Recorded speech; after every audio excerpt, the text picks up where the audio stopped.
Well, we're live. Afternoon, everyone. Let me take a last glug of coffee here.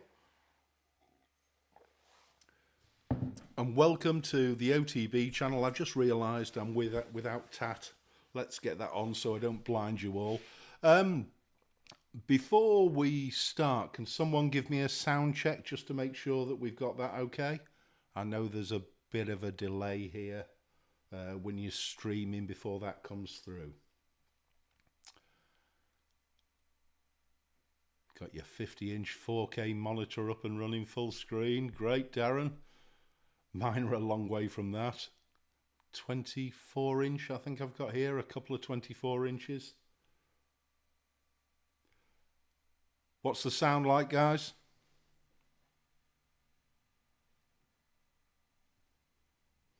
Sounds good in Indiana. Thanks, Bruce. You never quite know, but it all seems good. Okay, great. I'm in my coat here because it's bloody freezing in this cabin. I've only got one little radiator, which is enough to stop it freezing, but it's not enough to make you warm. Hey, the Linux cast is here. Hi, Matt. You all right? So, this is going to be, I suppose, one of my traditional rambles. Darren, who's on the stream, I see, bullied me into doing a live stream. And I didn't have a particular hook to put it on, so I thought I'd just do one of my normal rambles and talk a little bit about what's been going through my head. I'm not very good at planning, as usual. There you are, I'll put that in front of the camera. I've made a few notes throughout the week of things that I want to talk about. But I'm going to talk, I'm going to start off talking about Windows 11 in a bad way. So don't worry, guys. I'm looking at how many concurrent viewers we've got here at the moment, and it looks to be 17 are on the stream, but there seems to be more joining each time. And the chat is full. Right, so let's make a start. I've called this ramble Interesting Times because it really is interesting times. Windows 11 has just been released after, well, Windows 10 has been around for quite a while now, but Windows 11 has been released and they've come up with some really strange restrictions. So I have 6 computers in all. I have this little Intel NUC that I'm streaming on and I use for all my videos, and I have 6 ThinkPads. No, I'm not ThinkPad mad by any stretch of the imagination. Not one of them is supported by Windows 11. I mean, Microsoft, are you trying to kill yourself? It certainly looks like it. Not everybody's got a brand new computer, or I think it's 8th generation Intel Core processors are supported and nothing beyond that. So certainly this machine, my Intel NUC, isn't supported. It's 7th generation i5. And even my most powerful ThinkPad, which is my P440p, which I've upgraded to the highest spec processor that it would support, which was an i7 quad-core, I forget the name, not supported.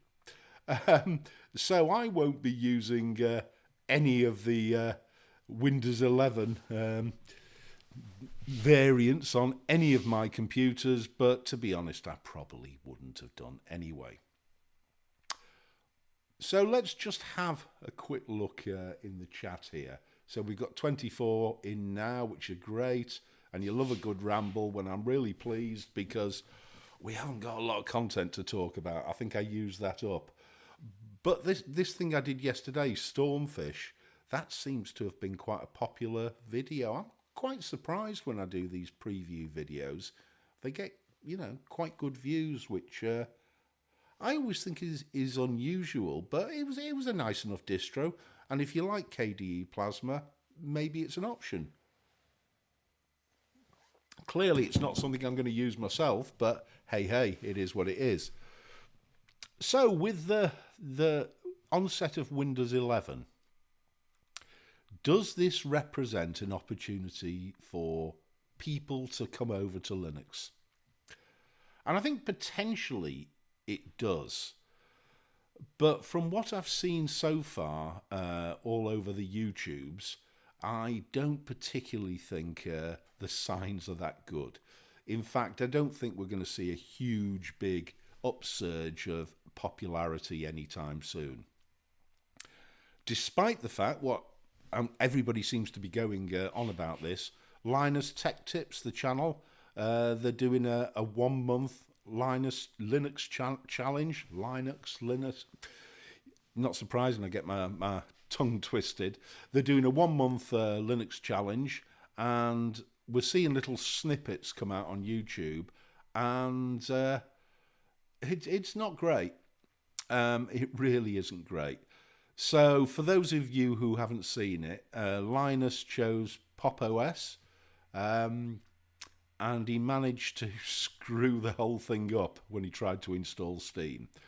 So once I picked myself up off the floor from laughing at him, I felt kind of sorry for Pop OS, to be honest, because Pop OS is known as a very stable distro that is particularly good for beginners, and hey, bugs happen.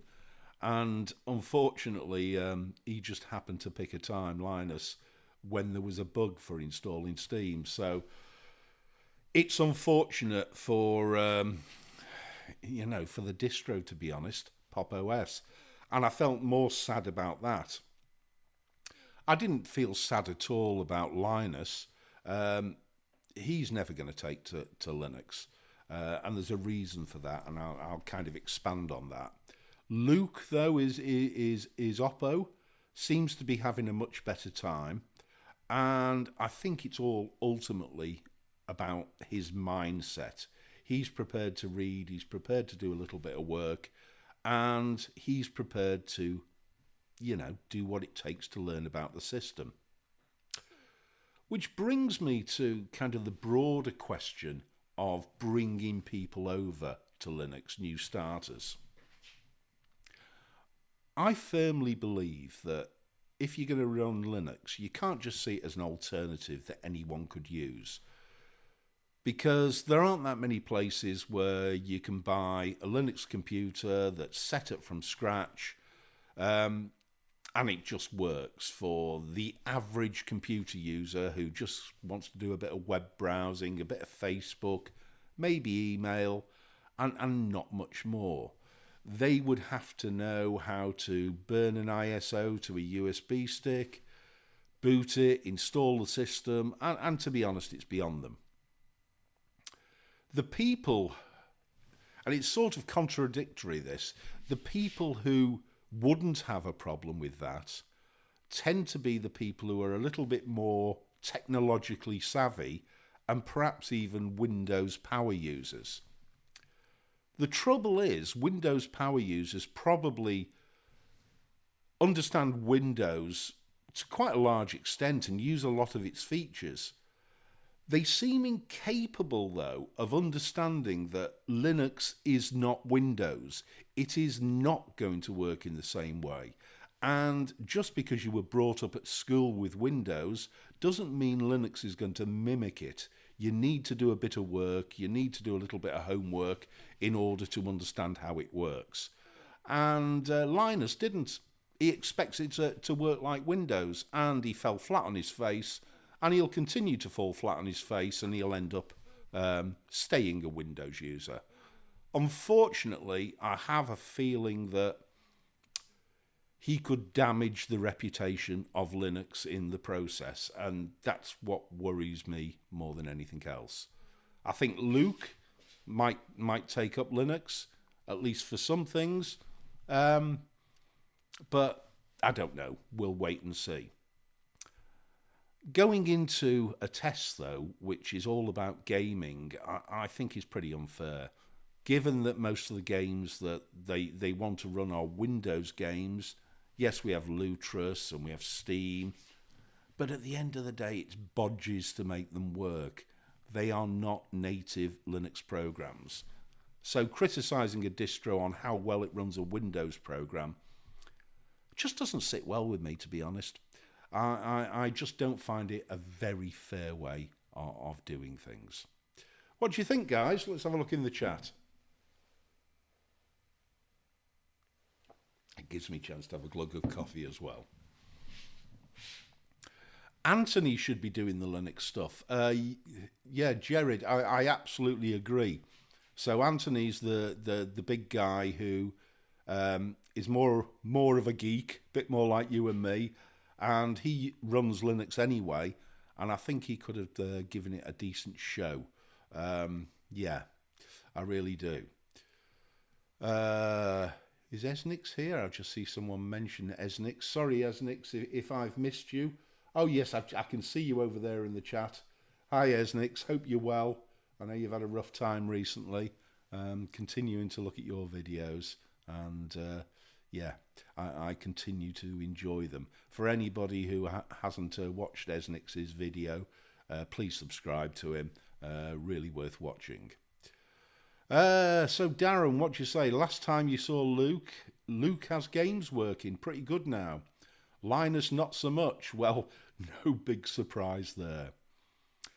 The thing is, Linus Tech Tips is a huge channel. It's got millions of subscribers. And he's not going to care what a little tin pot channel like mine says about him. But I would imagine he's getting quite a hard time from the Linux community right now. Yeah, Luke has said he's using Linux on his laptop, so that's all good. And what else? Completely agree with your statement. Deadly famous. I love that name. Well, yeah, so guys, I wanted to start off about that. So we've got the Windows 11 debacle, which is, why would you do it? I don't quite know what they're trying to do. But clearly they're not opening the way for the vast majority of us who have older computers. Yeah, you don't need a brand new computer to run Linux. You really don't. Most of my computers are 5 to 10 years old and they run absolutely fine. And I've no intention of upgrading them at all. So, what else are we going to talk about? Yeah, so, whoa, Mislav, 20 quid or 20 HRK. Thank you very much, mate. Really appreciate that. Not sure what HRK is, but all good. I've only had 3 or 4 super chats since I've done these live streams, but I don't do the live streams very often. And there is a reason for that, to be honest. I'm at the stage now in my life where my age starts with a 6, and I'm unfortunately still working full time, and because of the way the pension rules work in the UK, I've got another 6 years or so before I can formally retire. And I'm working in a job where I do a steady 50-odd hour plus a week. And I'll be honest, once I finish work, I'm shattered. I look at Matt on the Linux cast, and he's chucking out videos throughout the week like you wouldn't believe. I don't know where he finds the energy, because I just wouldn't have the energy to do it. Even live streams take a little bit of thinking about and setting up. So at the moment, we're pretty much stuck with a Saturday video and a live stream here and there, and a few more when I take some annual leave. And if I'm still around when I retire, well, I'll do a few more then. But I can't say I ever see this becoming a full-time income, even though the channel in the 2 years it's been going, or the 2 and a bit years it's been going, has gone from strength to strength. We're coming up to about 16,500 subscribers now, which still absolutely stuns me. Why 16,500 people want to subscribe to an old bloke who just natters on about Linux, I've no idea. So what does Tuppy say? Your daily driver is an IBM ThinkPad running Alpine Linux. I've not tried Alpine Linux. I have looked at it. Perhaps it's one for the list. that I need to have a look at. Right, okay, let me have a look at my list and think about what else I want to talk about. So yeah, 18 years in. 18 years I'll have been using Linux. And I don't consider myself a Linux power user. For most of my time using Linux, I use desktop Linux. I used a desktop environment, and I used it for just the basic stuff. I spent some time back in 2008 as an ops manager for a Linux server company, and I was managing a team of developers, which is still laughable given that I'm not a programmer. But I did learn a few more command line bits and pieces then, and obviously since I've been running this channel, it sort of forces you to learn a bit more. So a lot of my developments in Linux have actually, and my knowledge has actually happened in the last couple of years. I've switched to window managers in the last couple of years, and started messing about with little scripts and just enjoying playing with the thing a little bit more. Which brings me to, I suppose, the elephant in the room, the 3 months that I took off. I know it wasn't that popular, but I got to a stage, guys, where I just needed a rest, and I had got myself a new motorbike, as you know, a Royal Enfield 650, and after 35 years of not riding a motorbike, I wanted to take advantage of the fairly short window of good weather that we have here in the UK, just to get using the bike, again, and just taking a little bit of time out, and I loved it. It's sat outside now in the freezing cold, and in the next week or so it's going to come into this cabin, which my wife is not thrilled about, but it's going to come into this cabin, and I'm going to put it away for the winter and pull it out in May or June again next year, because I am a fair weather rider. I bought it for riding in nice weather, and I've got no intention of riding in the rain and the snow. But I thoroughly enjoyed what I bought it for. I find it a bit scary still. I know in the States you'd see a 650 as not that big an engine, but believe me, it's big enough for me, and it scared the life out of me on a few times. So yeah, but it was good. I just got to the stage where I thought, after 35 years, I've been craving after getting myself a bike again, at some point in the past. Or in the future, and if I don't do it now, I'm just going to be too old for it. So I thought, right, push the button on it and go and get it, and I haven't regretted it at all. It's cost me a fortune because I can't just have it as it is. I've got lots of little mods and things that I've had to buy for it, but that's just like Linux. I've got to fiddle with it and do things with it, and but it's become another good hobby. There was a downside, of course, for the channel. It wasn't a particularly great time. Additional subscribers plummeted. They didn't go down, but they almost stopped going up at a little crawl. And the income I generate from YouTube ads, which isn't massive, actually plummeted. The way that YouTube, or should I say AdSense, work in the UK is they'll only do a payout if the amount you earn off AdSense is more than £60 in any month. Well, I think it took 2 months before it plummeted to below that. So I'm still waiting for it to go back up. But I've never done this for money, so it wasn't a big issue for me.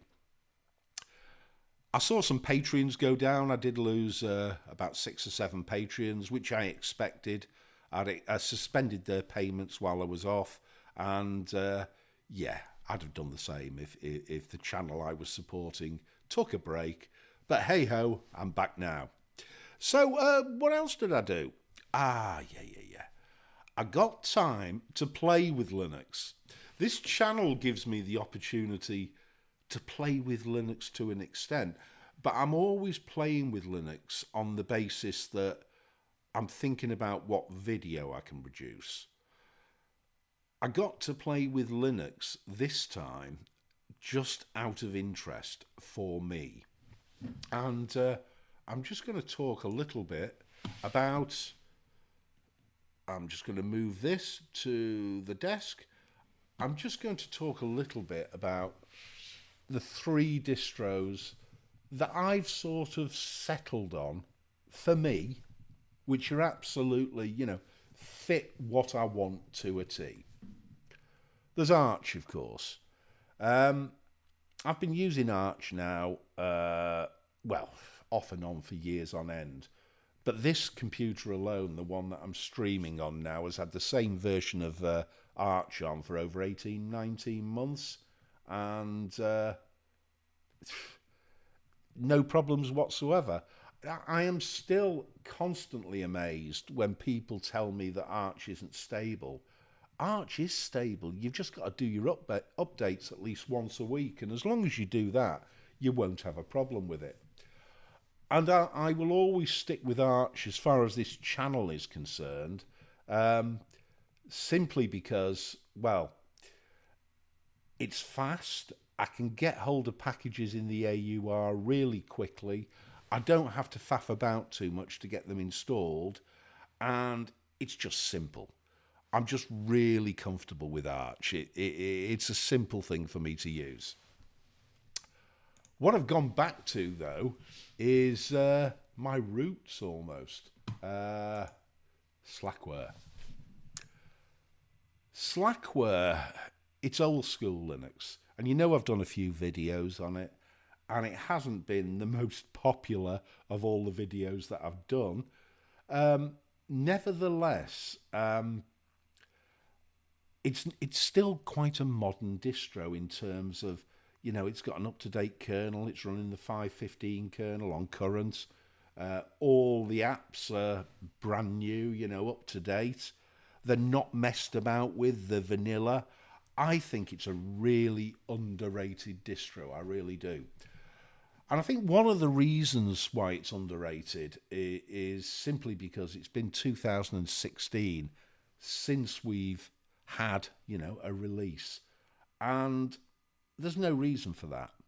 Patrick Volderking, if I've pronounced that right, is the guy in charge of it. Although he doesn't work on his own. If Patrick disappeared, I'm sure Slackware would continue.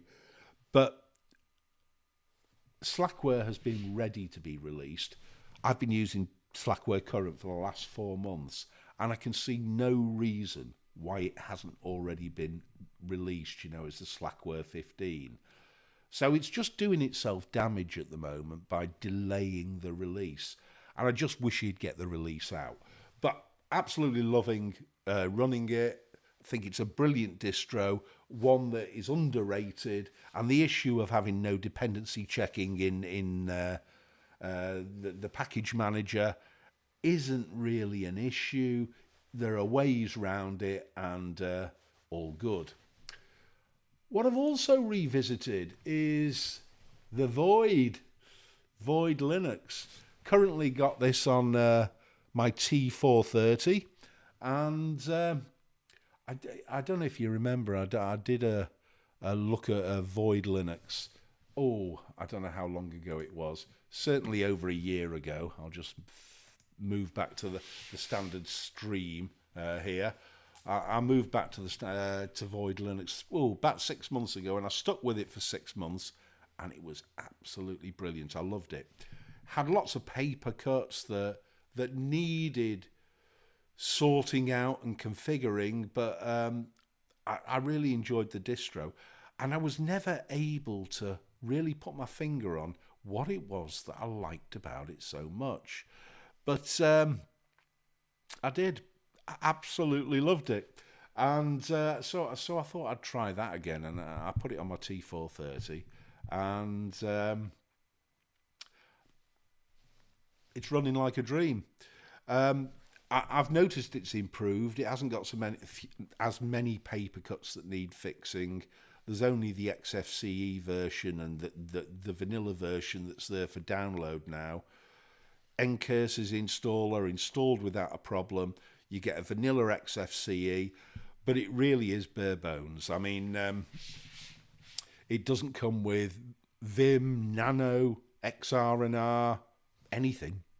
And it's one of those distros where you only find out what's missing on it as you install it and start to try to do things. But all the packages are there.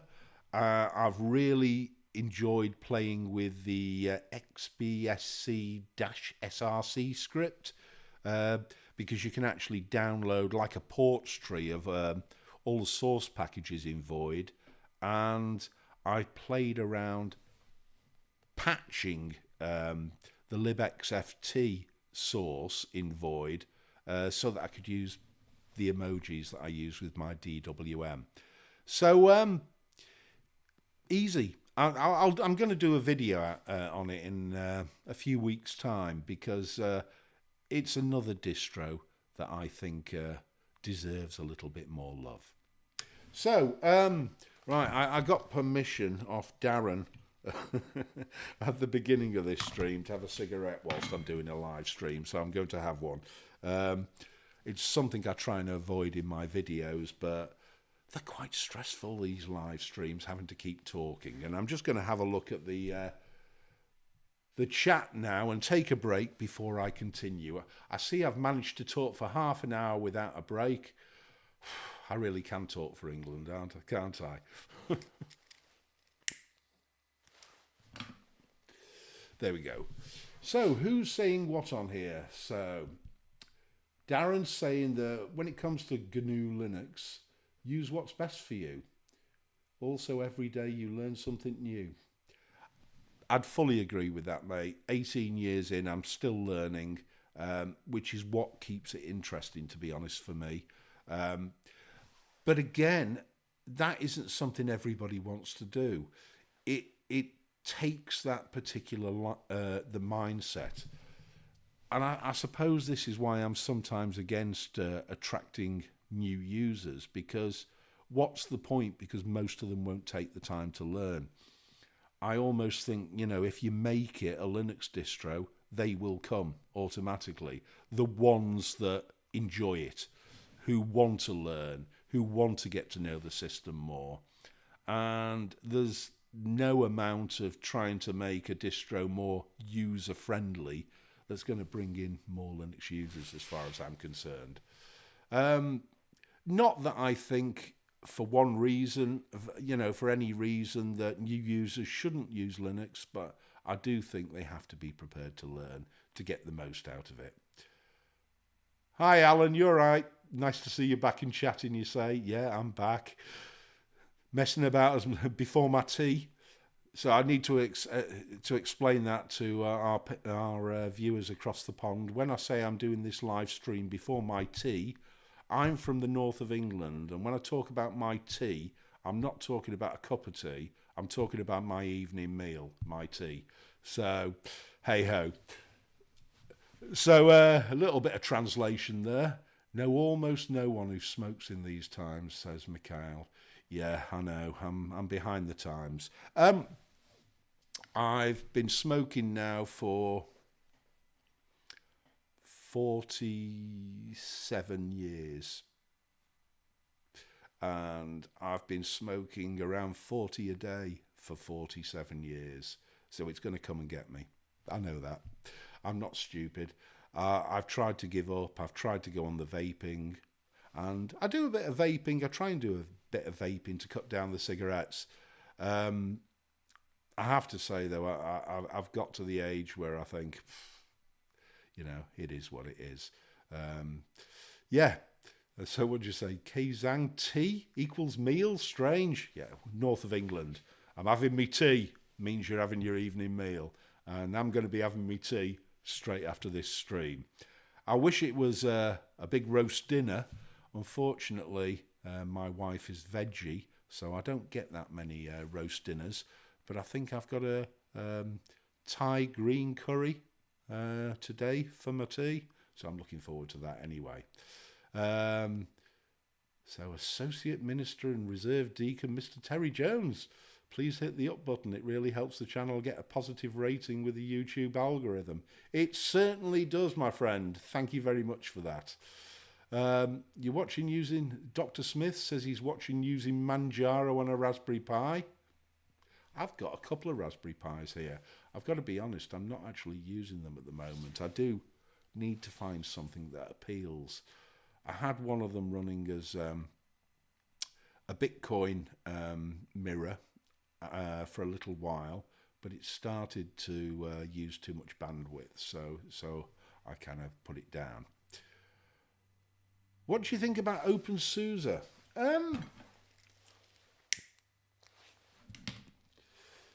There's another interesting one.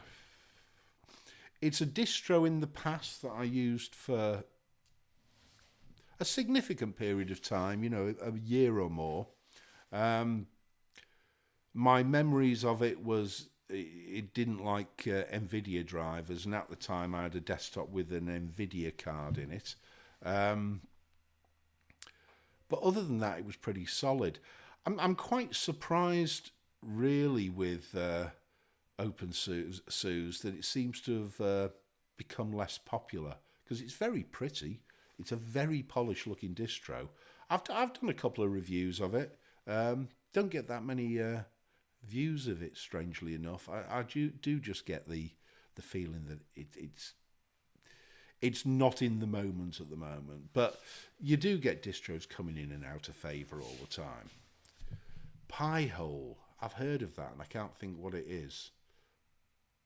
But the whole run this script off the internet always triggers me and I stop. I don't know what that's about. Stephen SNE? SA9? Sorry if I'm butchering your name. You're enjoying the live broadcast, Steve. Well done. Thank you. I was a bit wary about coming on today, I must admit, because this is probably the first time I've done a live stream where I really didn't have much to talk about. And I thought I'm relying completely, seat of the pants here, at just being able to chat about nothing with a few lines here. I should be used to it, though.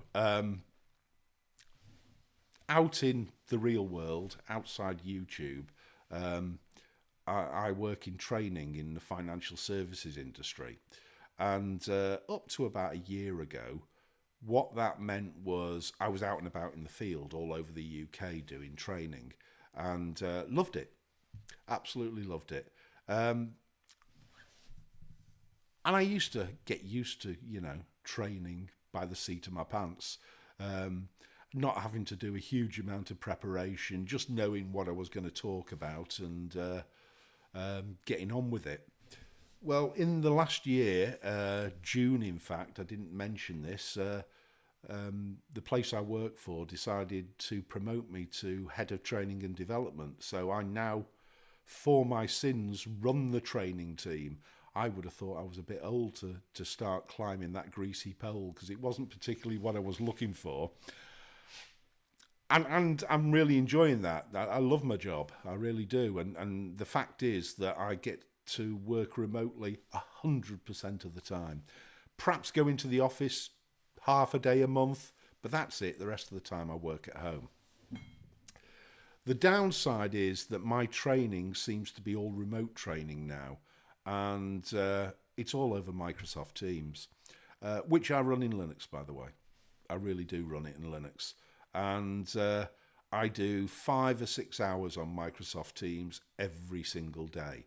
And most of it is, you know, seat of the pants training, because I've given the presentations that I give hundreds of times before, and I sometimes think I should just record them and play them back. But hey, it is what it is. Microsoft Teams in Linux though works, guys. I'm not one for slagging off a piece of software that works, and Microsoft Teams works, and they've got a native version for Linux, and it works.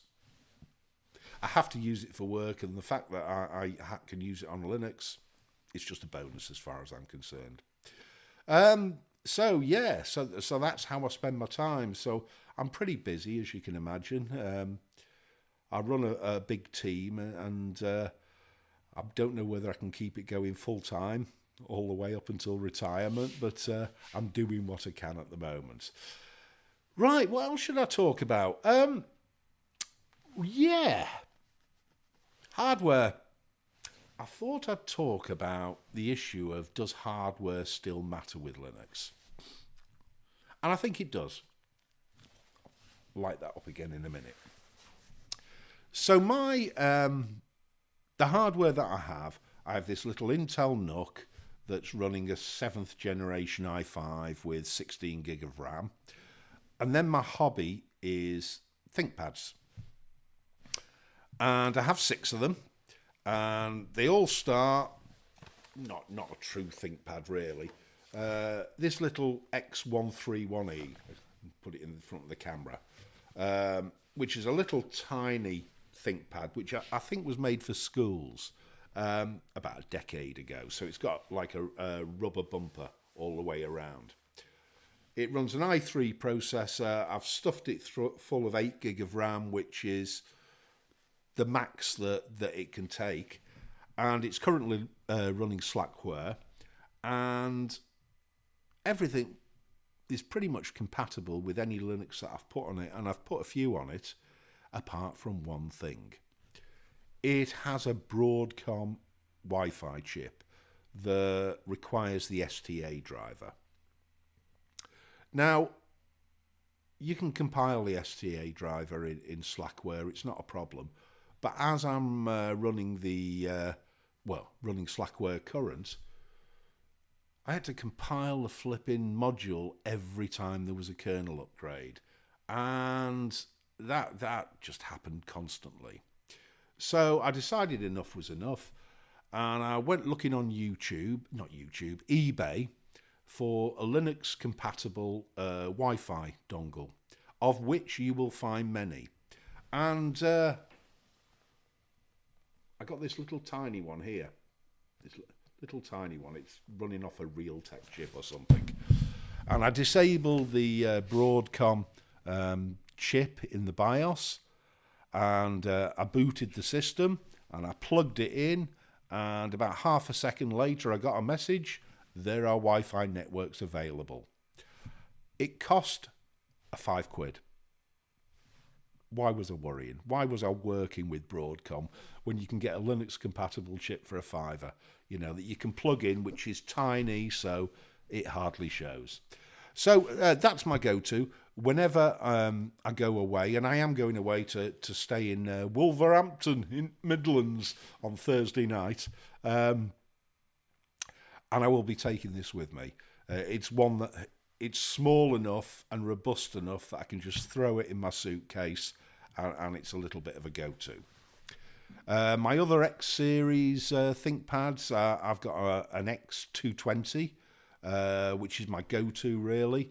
I love the keyboard on the old 420 and X220 ThinkPads, and got 16 gig of RAM in.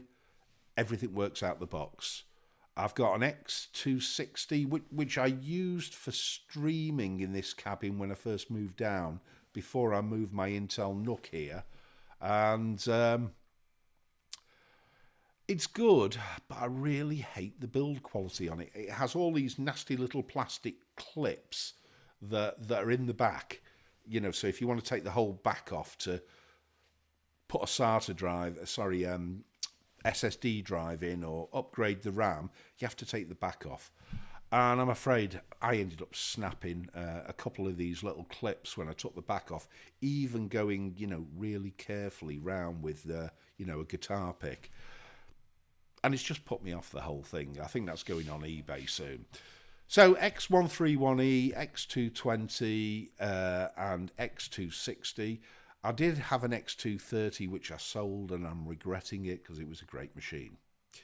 Then I have my T420, really like that machine, and a T430. When I did my little, walk around of the cabin when I first started doing this, I said I've got the T430, which is still a work in progress. There's something wrong with the hard drive bay, and also I think with the fan, the CPU fan, because it sounds like a rocket taking off. Well, during those 3 months when I was off, I thought, right, let's get this T430 sorted out. So I pulled it apart and fitted a new CPU fan, but still couldn't get it to boot. And so I had a look at what the hard drive was. I took the cover off the hard drive bay, and somebody had stuffed in there a really fat, spinny disk, far too big for the hard drive bay. And I had to use a pair of pliers and literally use brute force to pull it out a bit at a time. But I managed to get it out, and I fitted a new SSD in there, and it's flying. Absolutely love it. And then I've got my favourite, which is my T440p, which is the one that I use for work, for all my Microsoft Teams sessions, and that was in pretty good condition when I bought it, but it only had 8 gig of RAM, so I upgraded it to 16 gig of RAM. I changed the i5 processor for an i7 quad core. I also changed out the horrible touchpad, which didn't have any buttons on it, for the T450 touchpad, and it's a beast. Absolutely love it. So that's essentially my selection at the moment, and I'm hankering at the moment for a T480, which I seem to be led to believe is the last of the real ThinkPads. I don't know what the build quality on it is like, but hey ho. Ben, hiya mate. Yeah, nice to see you. Hope you enjoyed the review yesterday. So yes, so I was talking about hardware. Chaos Contagion has just subscribed. Welcome, mate, if you're on the stream. So hardware, I use Intel hardware, and I never really have a problem, apart from that issue I had with the Broadcom Wi-Fi. I'm not a gamer, so I pay little or no attention to GPUs, and Intel hardware works for me. But I recently realised this issue about hardware when my printer broke 2 weeks ago. I've run a number of wireless printers over the years, and for the last couple of years I've been running a Canon MG 5650, which I managed to get working, and it worked okay. It started off having, drivers in the AUR, and it seemed to work okay. And at the end of the day, with IPP everywhere or IPP anywhere, you can get most printers working now. You're not going to get the best quality with the IPP everywhere driver, but for straightforward text documents, it's fine. What I found, though, was that it was a problem as far as scanning was concerned. I could scan, I could use Xane, but the quality of the actual scans when I scanned them into a PDF was pretty poor. So what I ended up having to do was boot into Windows. I'll talk about that in a minute. Boot into Windows and do my scanning from there. Well, when it broke this time, I thought, right, get yourself an HP. Everyone talks about Linux compatibility with Hewlett-Packard HP printers, so get yourself an HP replacement. So I got myself an MV6020 wireless printer and set it up. And as those of you who have an HP printer will know, we've got that little H-Plip thing that is on most distros. And my God, instant setup on all of my ThinkPads. It was absolutely pain-free. The biggest thing, though, which has been the real stunner for me, was that I could use Xane And not only was the quality as good as I'd been getting in Windows, I would rate it as better. What stopped me? Why have I not discovered HP printers in the past? I should have known. So hardware does matter. If you use Linux, get an HP printer. They just work. It's painless setting up a wireless HP printer. It really is. It's instant. There's no problem with it. And I sort of feel, and I know DT has said something about this in the past, that he supports companies that support Linux. Well, HP support Linux. I believe Brother do as well. But HP support Linux. And if it's that simple, hey, that's what I would do. Worth saying, whilst I'm here, I mentioned booting into Linux. I haven't dual booted for a while, for about a year now. I got rid of all the Windows partitions that I had on my various computers. So it wouldn't have been a problem that none of them support Windows 11 anyway. But what I discovered, I'm just wondering if I have a picture of this. What I discovered some time ago, and let me just move to this, is this little beauty. The Corsair 128 gig Voyager GTX 3.1. Okay.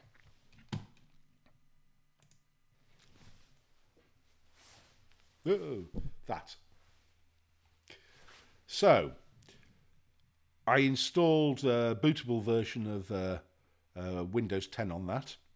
I used Rufus, so it's permanent. And the great thing about this particular USB stick is BIOSes don't see it as a USB stick, they see it as an SSD, so it's something to do with the chipset. And it does take updates. I can update it. And so I stick it into a USB port on any of my computers now when I want to update the BIOS or when I want to update the SSD firmware, which are about the only two reasons I'm ever going to use Windows. So now I'm never going to install Windows. I have it on a USB stick. That is my Windows. Wish I'd discovered that earlier as well. Right, so before I finish off with this, I'm looking, my goodness, we've been on almost 50 minutes with me nattering about nothing. So before I finish off and go and get me tea and perhaps a whiskey, let's just have a look at the chat and see what people have been saying.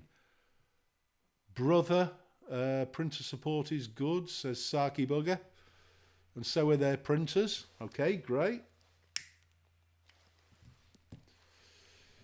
Andre is saying he uses Q4OS on an Intel Atom 1.6 with 2 gig of RAM. Yeah, I did that review a while ago. It was a nice distro. I really enjoyed doing that. It's Debian based, isn't it? I'm not currently running a Debian based distro, although I'm lying, because on my VPS, my virtual private server that my website runs on, that runs on Debian Stable, the previous version of Debian Stable. But I'm not using it as a desktop operating system at the moment. I probably should have a look. I know I'm a bit late to the party, but I should have a look at the latest stable version of Debian quite soon. Peter's saying Arch, Epson and Gutenprint work fine for you. Okay, brilliant. Darren, what have you said? Your nick you got was Linux compatible, just a pain at times. Okay, fine. ThinkPad T440 here, says Grey Wolf. Swap the i5 for the quad-core i7. 10 gig of RAM and SSD. Yeah, they're a beast. They go on forever.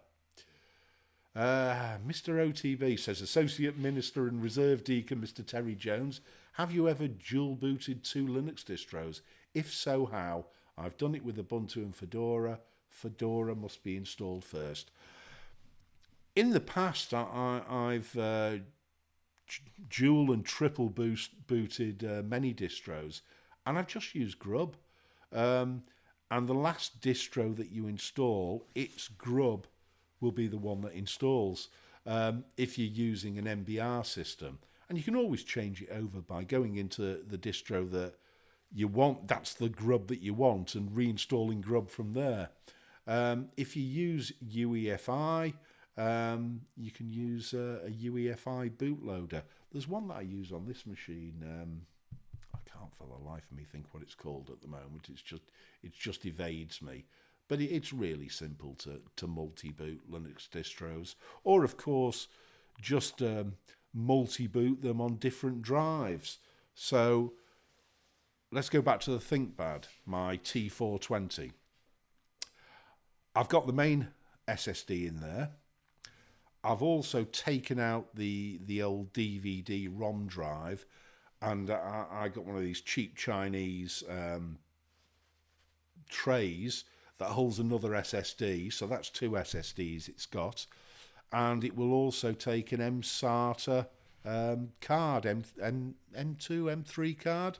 So I've fitted that as well, one of the Samsung ones. So it's essentially got 3 hard drives in it. Rob Boudreau, you're late. I need a note. Hiya, Rob. Thanks for joining, mate. Andre, do you know Regatta OS? I think I had a look at Regatta OS a while ago, and I thought it was okay. Yeah. Gareth Sutcliffe, what's your whiskey of choice? If I drink whiskey, and I will on occasion, I'm a dark rum drinker most of the time out of preference. I will drink Bell's because I like something that's a little bit rough. That sounds horrible, doesn't it? I don't want my whiskey to be too smooth. So if I want a whiskey, I'll drink a whiskey.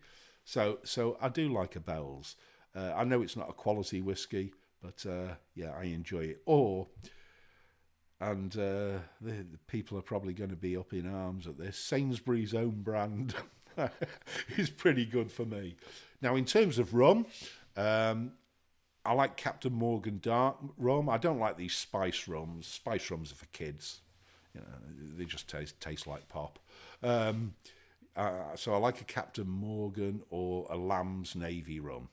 Or if I can get hold of it, and it's not very often that you can get hold of it, there's a brand called Puss's Rum, which is the original rum, I believe, that used to be available in ships, chandlers only, and it was for the Royal Navy rum ration, and that's really nice, but that's really expensive.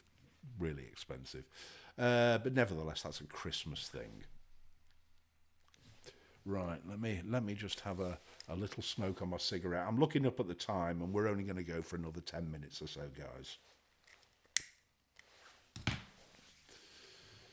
Want rough whiskey? Try any smoked whiskey, says Jeremy Molina.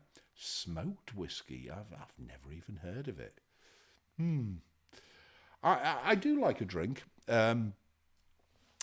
If I go to a pub, and I must admit, I used to enjoy an early what we used to call an early doors tipple, you know, about 6 o'clock at night till 7 before me tea, where I could have 2 or 3 pints and then come home and have something to eat. And I would either have a pint of Wainwright's. The pubs around my area are all owned by Thwaites' Brewery, and Wainwright's used to be a Thwaites beer, although they've recently sold it on. Or I like a pint of Guinness as well. I tend not to drink beer in the house. In the house, I'll tend to go more for spirits or even a bottle of wine. My wife likes the wine, so there's always the wine in. She's a bit of a wine monster, I can say that, knowing that she's never going to watch this stream.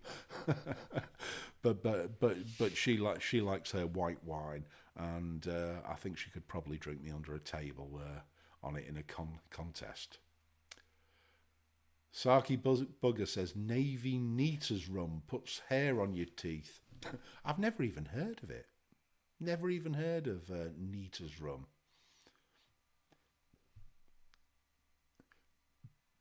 I'm trying to read that word, Jeremy.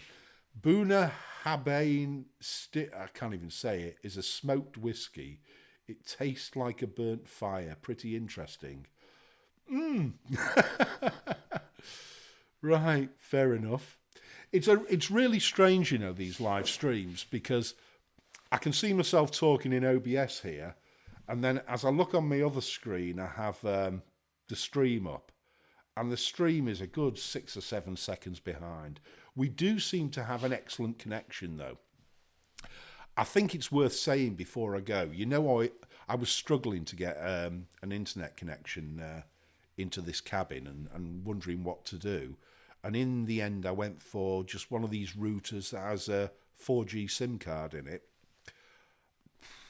I'm blown away by it. It's amazing. It does have an antenna on the roof, but I'm getting a steady 150 meg down, 30 meg up.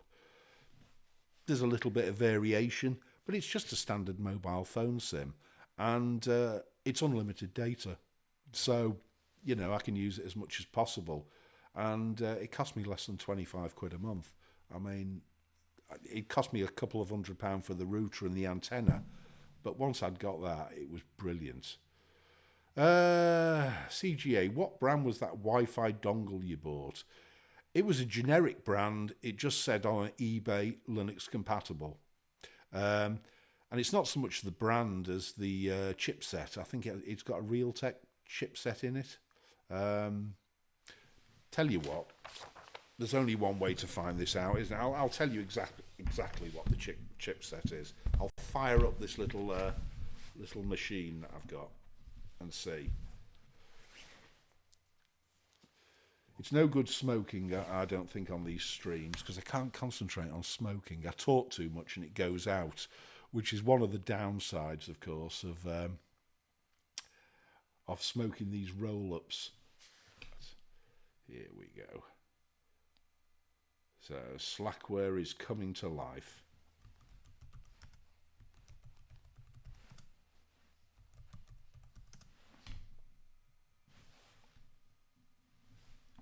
And here we have it. Right, so let's just do an LS USB. Right, so it's it's Realtek. It's the RTL 8188 EUS chipset. So RTL 8188 EUS just works. No issues whatsoever. No Broadcom messing about. Just works. And that, at the end of the day, is what you want. Disable the onboard Wi-Fi in the BIOS, stick that in, it's compatible with Linux. And if it's compatible with the likes of Slackware and compatible with Void, which don't tend to have that many non-free components right from the word go, you know it's going to be compatible anyway. So we're at 27 minutes past 5, guys. So we're coming up to the end of this stream. As normal, I've managed to get through an hour, and I've managed to get through an hour with almost without halt. I don't know how I do it, to be honest, but I suppose I do it for a job. I was going to say just before I stop that that 3 months that I took off, it kind of firmed up my view that I definitely just want to treat this as a hobby. It's not going to be an income for me. It'll earn me a few quid, and the few quid that it earns me will probably go back into kit for the channel. I'm not looking at upgrading my IT kit that much in the near future, but bits and pieces, you know, it's there for that.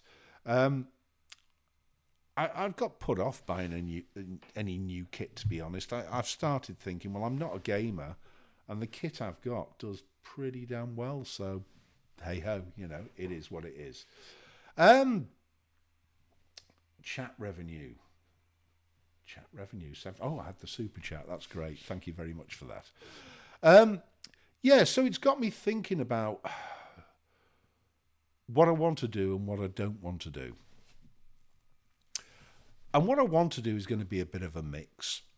I do like doing distro reviews, just the reviews that interest me. I won't do them if I'm not interested. I'm not going to do a GNOME review. Although,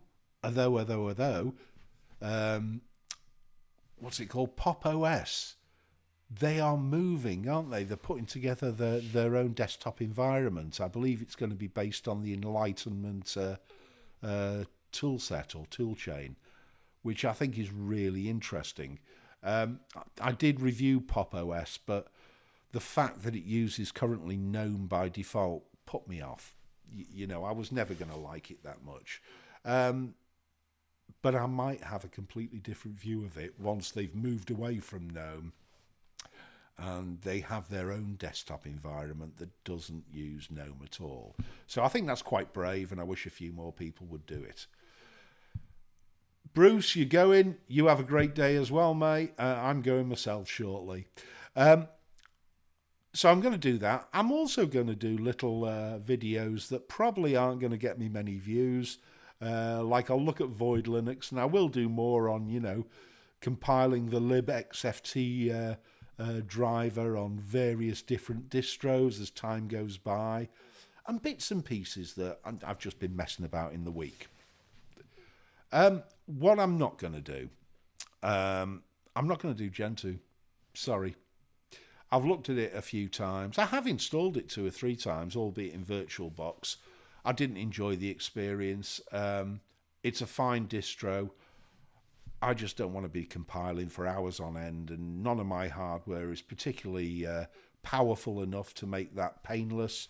So, guys, whilst I bow down to you who use Gentoo, and I know it has its strengths, it's not something I'm going to do. What else will I do? Oh, yeah, anything to do with... I've got a list here that says what I'll never do. Gentoo, yeah, that's one. Web servers, no interest, not going to do them. Containers, no interest, not going to do that. Samba, no interest, not going to do that. And last but not least, GNOME, no interest, not going to do that. But hopefully there should be enough that I can do that will keep you guys interested. And John Staff there says, could you do a desktop setup on FreeBSD?